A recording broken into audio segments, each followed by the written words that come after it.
Less morning has broken, more morning has soaken, since every morning I have soaken or soaked my bed with perspiration. For this is the night sweats. This is the amount of sweat squeezed from the pillow of an ordinary sleeper. It's empty. This is the amount of sweat squeezed from my sheets after they were passed through a mangle. For I have the night sweats.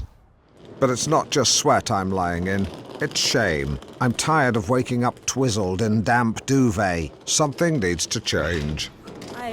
So, I've come to the blandly named West Sussex Sleep Clinic. After filling in a needlessly detailed questionnaire, it was time for Jim Jams and watery squash. These are my co-sleepers. Hi, Janet.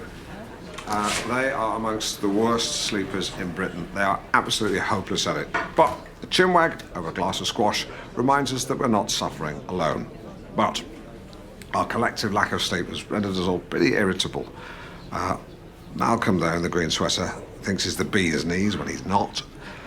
Janet seems to think we want to know all about her. And Paul, Stripey Paul, is sad because he's got a dead dog.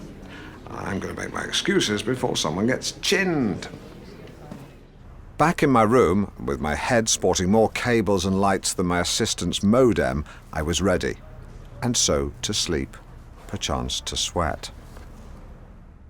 Fascinating stuff, and I'm joined by the clinic's sleep disorder consultant, Dr. Susan Lyle. Hello. Hello. Hello.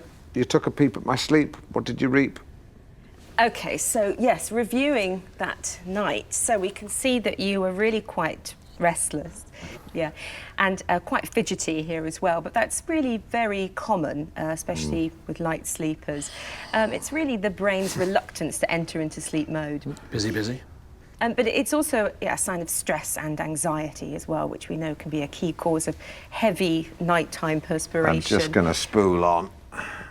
There's a moment coming up here which is something I think you should see, because what happens around about 1:30 is you enter something called stage 4 of NREM, and it seems that the cause of your night sweats is actually a different condition. What?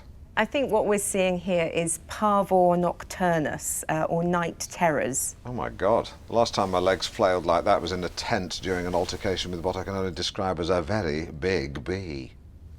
So what sort of thing do you have nightmares about? What scares you? So you've not been involved in anything traumatic or upsetting? I recently abseiled down the side of the Shard for charity. What? When? Or was that a dream? I was doing it for the RSPCA, so yeah, so that yeah, would have been a dream. Must yeah, have been a yeah. dream. It's very disturbing. Don't want to talk about him anymore. Tell me about you. You work at the clinic where I went, but I didn't see you. Oh, no, but I could see you on the monitor. Well, I've worked there for 12 years, so yes, I've watched thousands of people sleeping. Right, and do you enjoy it? Yes, I love it. It's very rewarding. Right, and why? Well, something about observing patients as they sleep. I feel like I'm a guardian angel, you know, watching over them, protecting them. But how are you protecting them? Well, in that they're in my charge, so I could harm them, but I choose not to.